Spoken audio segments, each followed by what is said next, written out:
ጤና ይስጥልን ተመልካቾቻችን እንደምን አላችሁ? ይህ የአማራ ሚዲያ ኮርፖሬሽን ነው። ከደሴ ስቱዲዮ ለሰዓቱ የተዘጋጁ ዜናዎችን ይዘን ቀርበናል። የዛሬ ዜናዎቻችን በገበታ ለትውልድ የተገነባው ሎጎ ሐይቅ ላይ ትኩረታቸውን ያደርጋሉ። ከዜናዎቹ ጋር ተመስገን አሰፋ አብሬያችሁ ቆያለሁ። በገበታ ለትውልድ የተገነባው ሎጎ ሐይቅ ሪዞርት ባሳለፍነው ቅዳሜ መመረቁ ይታወሳል። አሚኮ ከዓመታት በፊት ታዛቢ ያጣው የደቡብ ወሎ ሎጎ ሐይቅ በሚል በሰራው ዘጋቢ ፊልም ነዋሪዎቹ በሐይቁ ዙሪያ ተገቢው ልማትና እንክብካቤ ያለመደረጉ ያንገበግባቸው ነበር።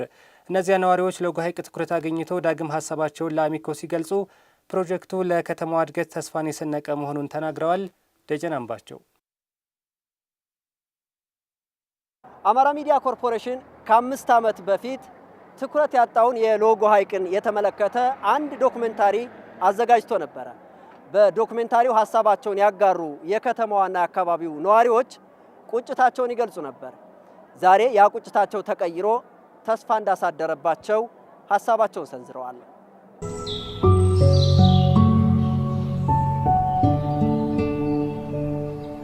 እንዲህ ዜጋ እናንተስ እንደው አይሰማም አያስለቅስም? ይሄ ውሃ ሲጠፋ ይሄ ውሃ እኮ ያየን ንብረታችን ነው፣ ያሳደገን ነው፣ ለትውልድ የሚተላለፍ ውሃ ነው። ይሄ ሰው ሰራሽ ግንባታ ነገ ይፈርሳል። ተፈጥሮ ግን ታሪክ ተጠፋ አይተካም። ገንዘብ ይተካል፣ ግንባታ ይገነባል። ተፈጥሮ ላይ አገነባው። እንደምታዩት ህገ ወጥ ቤቶች ይሰራሉ። ህገ ወጥ ቤቶች ይሰራሉ። እዚህ ሽንት ቤት አለው። የፋብሪካ ውጤቶች አሮጌ እቃዎች ይወርቁበታል። ከዚህ ጊዜ ውሃው መርዛማ ሆነ መጣ። ገበታ ለሀገር አሁን እዛው ላይ አትክልት ተክሏል። ያ የተተከለው አትክልት በጣም የሚጠቅም ነገር ነው። በዛ በአትክልቱ ዙሪያ ሰው አይዞርም። ማንም ገብቶ ውሃው ላይ አይንቦጫረቅም። ያ ውሃው እንደሚጠብቀው ሐሳው እንደሚጠበቅ ይሄ የሚያሳይ ምልክት ነው። አሁን ከበፊቱ ከነበረን ስራውን በጣም ቀንሰናል። እንደውም እኛ እየሰራን ያለነው አሁን ከስተመሮቻችን በቃ ዋና የሆኑ የተወሰኑ አሁን ያለን አሳ በትእዛዝ ታዟል። ሌላ እንግዳ ቢመጣ ምናምን ማስተናገድ አንችልም። ስለማንችል ያለችውን አሳይን ሰው ላለመመለስ ምናልባት ይሄ ሐይቅ ነገ አገግሙ ዞንም ክልሉም ተባብሮ ይሄ ባህር ወደ ነበረበት ይዘት ቢመለስ ቤታችንን አንዘጋም። ማንኛውም ሰው እኮ ምን ያክል ነው ብለህ ብትጠይቀው እንዴት እንደሚገልጽልህ የሚታይ ነገር ተጨባጭ የሆነ ነገር ይውዚ ተቀምጧል። ያለንን ሀብት ወደ አሴት ቀይረን ልንጠቀምበት ነው። በርካታ የሐይቅ ልጆች በውጭም ሀገር ያሉ እኮ ከጎን ለማልማት እየተዘጋጁ ነው። አሁን ገብቷል። መሪ ተገኘ አየን። በተጨባጭ ሁኔታ በቃ ብዙ ነገር አየንና ስለዚህ እጅግ በጣም ተደስቻለሁኝ። እኔ በጣም ትልቅ ልዩነት ነው። ደስታዬ እንደውም እጥፍ ድርብ ነው። በፊት ደረጃ ያሉት የሎጎ ሐይቅ ምርት በጣም ምርጥና ቆንጆ ነበር። ግን ያለው እንክብካቤ ምንም አይነት ነገር ስለሌለ አሁን ምርት የለም። የአሳ መጠኖች አሁን የምናያቸው ያቸው እነዚህ ናቸው። ከዛሬ ስንት ዓመት በፊት የምናስባቸው ከ5 ዓመት 6 ዓመት በፊት የነበሩት ማለት ነው አንዷ ብቻ ለአንድ ምግብ የምትበቃ ነች። አሁን ግን 10 ለአንድ ምግብ አይሆንም። አሁን ባለንበት ሰዓት ግን ከዛሬ 5 ዓመት ወደዚህ ስንመጣ በጣም ደስ የሚለው በየገበያ እንትኖችም እየሰፉ ሁሉ ነገሮች እየሰፉ ሄደው ሞር ደግሞ የሐይቅ ገበታ በጣም በሚገርም ሁኔታ ደግሞ አስደምሟል። ከዛም ውጭ እንደገና ባሉት ነገሮች አሁን ያሉት እንቅስቃሴ እንትኖች በጣም እየሰፉ ነው ያሉት። በጣም ደስ ይላል፣ ያምራል። የሎጎ ሐይቅ ሪዞርት በአካባቢ ያለውን እምቅ ሀብት የገለጠ መሆኑን የገለጹት ነዋሪዎቹ ለትውልድ መልካም ስራ በማበርከት የድርሻን መወጣት ያስፈልጋል ብለዋል። የገበታ ለሀገር ወደዚች ከተማ መምጣቱ ተመልከተው፣ ይሄ ሁሉ ሀብት አለን። ይሄ ሁሉ የሚታይ የቱሪዝም ቦታ ነው። ይሄ ሁሉ ግን ገበታ ሳይኖር በፊት ደብዘዝ ያለ ነበረ። አሁን ገበታ መኖሩ ግን እጅግ ውበት ሊሆነው ነው። የጎብኙ መጠን ሊጨምር ነው። እዚህ ገበታ ለሀገር ተዝናንቶ ስንት ነገር ሆኖ ሲሄድ በጎን ሐይቅ እስጢፋኖስ ገዳምን፣ ግሸን ደብረ ከርቤን፣ ደሴ ያለውን ሙዚየም ይሄንን ባህላችንን ምናምን አይቶ ሲያይ በቃ የበለጠ ሐይቅን የሚያስተዋውቃ ፕሮሞት ያደርጋታል እና ትልቅ ነገር ነው። በጣም በደንብ ያስተሳሰራታልና ቆንጆ ነው ገበታ ለትውልድ። የገቢ ምንጭን ያሰፋል፣ ብዙ ስራ አጦችን ይረዳል፣ ብዙ ገንዘቦችን ለሀገሪቱ የሚጠቅም ገንዘብ ትርፋማ ያደርጋል። በውሃው ዙሪያ ደግሞ ባለሙያ ነው፣ በባለሙያ የተሰራ ነው። ባለሙያው እንደሚጠብቀውና አጥሮ አድርጎ እንደሚይዘው እርግጠኛ ነኝ።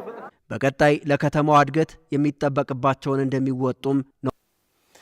ገበታ ለትውልድ በሐይቅ ከተማ መሰራቱን ተከትሎ እያደገ የመጣውን የከተማዋ የመልማት ጥያቄ ለመመለስ የተለያዩ የመሰረተ ልማት ስራዎችን እየሰራ መሆኑን የሐይቅ ከተማ አስተዳደር ገለጸ።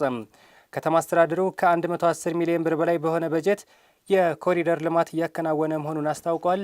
አበሻንለይ ተፈጥሮ ካደላችላቸው ከተሞች አንዷ እንደሆነች ይነገርላታል ሐይቅ ከተማ። ወዲህ ታሪካዊ የመጀመሪያ ዩኒቨርሲቲ እንደሆነ የሚነገርለት ሐይቅ እስጢፋኖስ ገዳም፣ ወዲያ ደግሞ የተፈጥሮ ሐይቅ አላት። ታዲያ እዚች ከተማ ላይ የተለያዩ መሰረተ ልማቶች ሳይለሙባት ስለቀሩ መታወቅ የሚገባባትን ያክል አልታወቀችም። ገበታ ለትውልድ ወደዚህ ከተማ መጥቶ ያላትን ሀብት ማሳየት ከቻለ በኋላ ግን ሐይቅ ከተማ የልማት መዳረሻ እየሆነች ነው የምትገኘው። ነዋሪዎቿ ገበታ ለትውልድ እንደዚሁም ደግሞ የከተማዋ የውስጥ ለውስጥ የልማት እንቅስቃሴ የከተማዋን ተስፋ ያንሰራራ መሆኑን ይናገራሉ። እኔ በእንደኔ ባወራ የምኖረው ቀበሌ ቤት ውስጥ ነው። ምንጊዜም በክረምት እንዳለቀስኩ ነበር። አሁን ግን ካናል ተሰርቶልኝ የአሁኑንም ክረምት በደስታ አሳልፌያለሁ። አሁንም ደግሞ የኮሪደር ልማታችን ለወጣቱም የስራ ዕድል ፈጥሯል። ለኛም ከተማችን እያማረልን ነው። ገበታ ለትውልድ የተሰራው ህንፃ እጅግ በጣም ደስ የሚልና ለአካባቢያችን ማህበራዊ፣ ኢኮኖሚያዊና ፖለቲካዊ እሴት በጣም ሊያስገነዝብ የሚችል ነገር ነው። በከተማችን ላይ ኮሪደር ልማት አሁን የተሰራበት አካባቢ ላይ ብዙ ቆሻሻዎች ተጠራቅመው የምናይበት አካባቢ ነበር። አሁን ላይ ደግሞ የኮሪደር ልማቱ በጣም የሰፋበት ሁኔታ ነው ያለው። ገበታ ለትውልድ የተገነባው ህንፃ ያ ህንፃ ያለ ይሄን ከተማ ማሳየት የለብንም ከማለት አኳያ ሐይቅ ከተማ ያለ አመራር ምን አድርጓል? በውስጥ በጀቱ ግንባታውን እያፋጠነ ነው ያለው። አንደኛ ከተማይቱን አጽድቷታል፣ በጣም እጅግ አድርጎ ውብ ያረጋታል። ሁለተኛ ደግሞ እኛ ያላየነው ልጆቻችን ሊያዩ ነው። በጣም ደስ ብሎኛል። ሐይቅ ከተማ የገበታ ለትውልድን በሚመጥን መልኩ የተለያዩ የመሰረተ ልማቶችን እየሰራች ትገኛለች ያሉን የሐይቅ ከተማና መሰረተ ልማት ጽሕፈት ቤት ኃላፊ አቶ ኢማም እሸቱ የኮሪደር ልማት የገበታ ለትውልድ መጋቢ መንገዶች ከሚሰሩት መሰረተ ልማቶች ተጠቃሽ መሆናቸውን ነግረውናል። የኮሪደር ልማታችን በተመለከተ እንግዲህ በ9 ሎት ከፋፍለን እየሰራን ያለንበት አግባብ ነው ያለው። ሎት1 አጠቃላይ ከፒያሳ ተነስቶ እስከ ጭፍራ መገንጠያ ወይም ሃይ ስኩል መገንጠያ አካባቢ የሚሸፍነው ከ350 ሜትር በላይ ርዝመትና ከ30 ሜትር በላይ ስፋት ያለው መንገድ ሰርተን በማጠናቀቅ ሂደት ላይ ነው ያለው።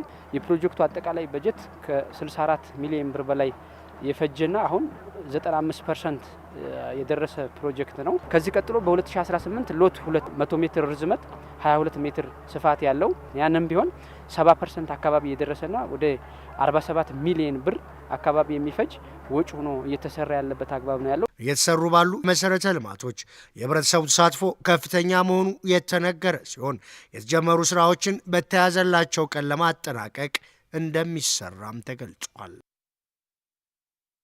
በገበታ ለትውልድ ፕሮጀክት የተገነባው የሎጎ ሐይቅ ሪዞርት በቀጠና ያለውን የቱሪዝም ሀብት በማስተሳሰር ከፍተኛ ሚና እንደሚጫወት የሐይቅ ከተማ አስተዳደር ገለጸ።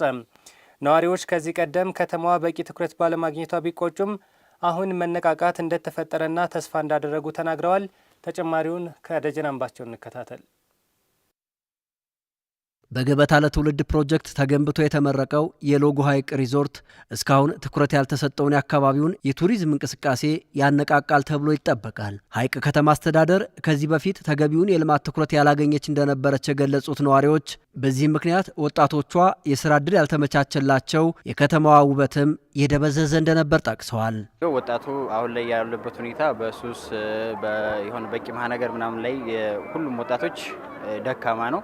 ግን አሁን ያ ደግሞ ደካማ የሆነበት ምክንያት እነሱ ፈልገውት እኛ ፈልገኑ ሳይሆን የስራ እድል ስላልተመቻቸለት ነው። ሴቶቹም ወደ ስደት፣ ወንዱም ወደ ስደት ነው። ከስደት ደግሞ የምንታደግበት መፍትሄ እንደሚፈጠር ትልቅ ተስፋ አለኝ። እስካሁን ድረስ ምንም የመሻሻል ነጥብ ሳይኖረው ቆይቷል። አሁን ግን ከሌላው አካባቢ ካለው ስልጣኔ የኛ አነስ በማለቱ ቁጭትና ምሬት ነበረን። አሁን ግን ከአመት ወዲህ እንዲህ ከተማችን በጣም ታዋቂ ከተማ ልትሆን ተነስታለች። በመንግስት ልዩ ትኩረት የገበታ ለትውልድ ፕሮጀክት መጠናቀቁ የነበሩ ችግሮችን በመቅረፍ ነዋሪዎች በአካባቢው ሰርቶ የመለወጥ ተስፋን እንዲሰንቁ አድርጓል። ሐይቅ እንደዚህ በመሆኗ በጣም ደስ ይለኛል። ገበታ ለሀገር ደግሞ እንደዚህ መሆኑ ደግሞ ከምነግርህ በላይ ለወጣቱ የስራ እድል እንደሚፈጥርለት አሁን ላይ ወጣቱ ያለው ተነሳሽነት የስራ ሞራሉ ከፍ እንዲል የሚያደርግ የስራ እድል ስለተፈጠረልን በጣም አድርጌ ደስ ብሎኛል። 100% አሁን በደስታ ላይ ነው ያለነው ከተማችን በመስፋፋቱ። ከዚህም በኋላ የሚፈጠረው ነገር እንደሚቀጥል ስለምንተማመን የሽንኩርት ተጨቅጭቆ የተሰጣበት ከተማ መስሎ የነበረው ከተማ አሁን እንደገና ሊታደስ እየተሰራ ነው። በሎጎ ሐይቅ ዳርቻ ተገንብቶ የተጠናቀቀው ገበታ ለትውልድ ፕሮጀክት ቀጠናውን በቱሪዝም ለማስተሳሰር ጉልህ ሚና እንደሚጫወት የሐይቅ ከተማ አስተዳደር ተቀዳሚ ምክትል ከንቲባ ከድር መሐመድ ተናግረዋል። ይሄ ቀጠና በተለይ ወሎ ቀጠና በዙሪያው ያሉ ትልልቅ ከተሞች አሉ። ለምሳሌ ኮምቦልቻን ብንወስድ ትልቅ የኢንዱስትሪ ከተማ ናት። ደሴን ብንወስድ የንግድ በከፍተኛ ደረጃ የንግድ ማዕከል ተደርጋ የምትወሰድ ከተማ ናት። እነዚህ ከተሞች ላይ የሚደረጉ የኢኮኖሚ እንቅስቃሴዎች ደግሞ ሰው ሰርቶ የደከመን አእምሮን ዘና ለማድረግ ሪፍሬሽ ለማድረግ ተመራጭ የምትሆነው በቀጥታ ሐይቅ ከተማ ናት እና ይሄ ፕሮጀክት ተገንብቶ በዚህ ደረጃ ላይ መገኘቱ ለነዚህ ከተሞች ብቻም ሳይሆን በቀጠናው በጠቅላላ ላሉ አካባቢዎች ትልቅ ተስፋ ተደርጎ የሚወሰድ ስለሆነ ይሄንን እንደ ሕዝብ መገንዘብ አለብን። ከተማዋ እምቅ የመልማት እድል እንዳላት የጠቀሱት ተቀዳሚ ምክትል ከንቲባው ባለሀብቶች በከተማዋ ኢንቨስት እንዲያደርጉ ጥሪ አቅርበዋል። ሐይቅ አሁን ባለበት ነባራዊ ሁኔታ ባለሀብቱም ያላያት እንደ መንግስትም አሁን በብልጽግና መንግስት ካልሆነ በስተቀር ከዚህ በፊት ተገቢ የሆነ ትኩረት ያልተሰጣት ከተማ ናት። በጣም በርካታ የቱሪዝም አማራጮች ያልተነኩ ሀብቶች ያሉባት ከተማ ስለሆነች እዚህ ከተማ ላይ በአገር ውስጥም በአገር ውጭም ያሉ ባለሀብቶች መጥተው ኢንቨስት ቢያደርጉ በአንድ በኩል ከተማዋን በመቀየር በኩል በሌላ በኩል ደግሞ ራሳቸውም ሰርተው ውጤታማ በሆነ መልኩ ስራ ስለሚሰሩበት መጥተው ከተማችን ላይ ኢንቨስት እንዲያደርጉ ጥሪያችንን እናቀርባለን። በልዩ ልዩ ኢንቨስትመንት ለመሰማራት ወደ ከተማዋ ለሚመጡ ሁሉ በከተማ አስተዳደሩ በኩል አስፈላጊው ድጋፍ እንደሚደረግም ተናግረዋል። የተከበራችሁ ተመልካቾቻችን ለአብሮነታችሁ እናመሰግናለን። ከአሚኮ ደሴ ስቱዲዮ ለሰዓቱ ያዝናቸው ዜናዎቻችን እስካሁኖቹ ነበሩ። ተመስገን አሰፋ ነኝ። በያላችሁበት መልካም ጊዜ